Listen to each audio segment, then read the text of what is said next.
Skopin, saya masih ingat lagi lah di setiap mesyuarat Majlis Pimpinan Pusat PKR, Anwar, Datuk Seri Anwar, dia akan nasihat ahli-ahli majlis untuk menangani isu-isu, membawa isu-isu, dan selalunya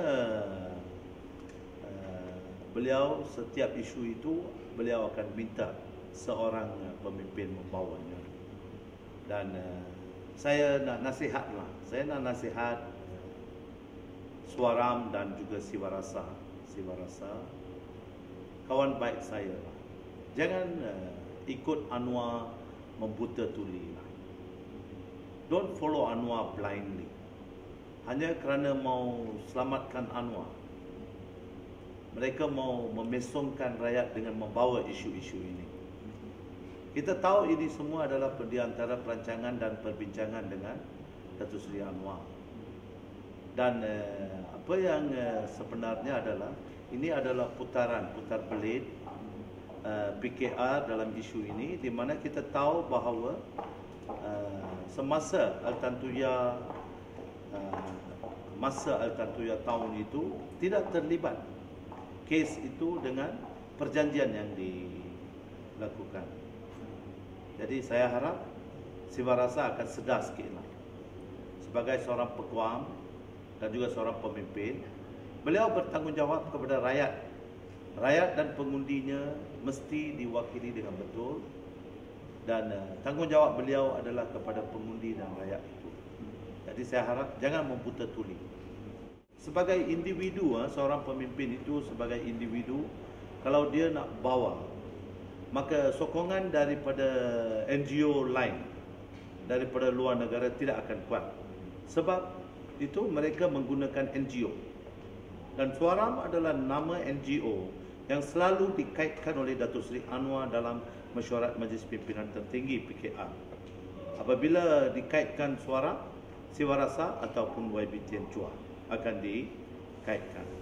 Dan Suaram mempunyai networking di negeri-negeri lain. NGO lain di negara-negara lain, mereka bekerja sama dengan Suaram. Jadi Suaram dibantu oleh NGO lain, misalnya dalam isu Skopin, dengan bantuan NGO dari Perancis. Jadi inilah cara modus operandi NGO. Jadi sebagai seorang individu, mereka dan Datuk Seri Anwar sendiri, apabila beliau ke luar negara, beliau banyak menggunakan platform NGO juga. Jadi dan jelas sekarang Suaram sebagai satu NGO, mereka begitu memihak dengan satu parti untuk menjatuhkan parti yang lain. Lebih kurang, dan dulunya ahli-ahli Suaram juga seperti Elizabeth Wong semua, dan kebanyakan ahli-ahli Suaram boleh dilihat adalah lebih aktif dalam PKR daripada ahli PKR sendiri. Ya, pemimpin yang dipilih, misalnya contoh bila saya dalam PKR, saya diberi tanggungjawab untuk menangkis dan menerangkan tentang isu-isu orang-orang India. Apabila kalau isu itu tak betul, saya tidak boleh paling balik bertadah pada Anwar dan kata, oh ini isu ini tidak boleh.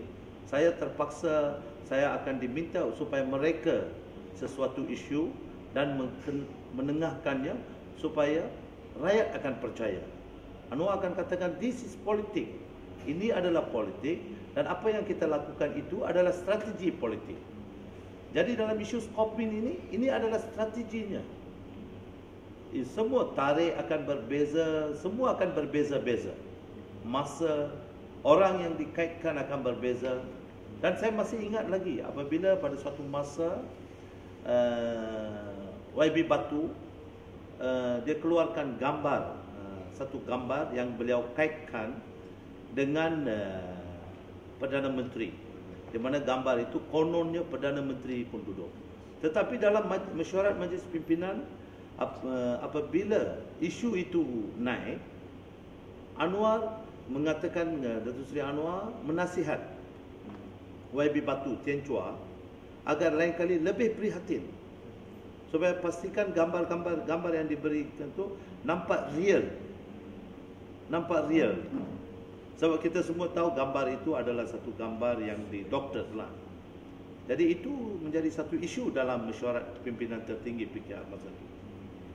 Jadi kalau tak ada isu, kena buat isu. Kalau tak ada tarikh, kena reka satu tarikh. Kalau tak ada gambar, kena doktor satu gambar. Dan inilah strategi mereka.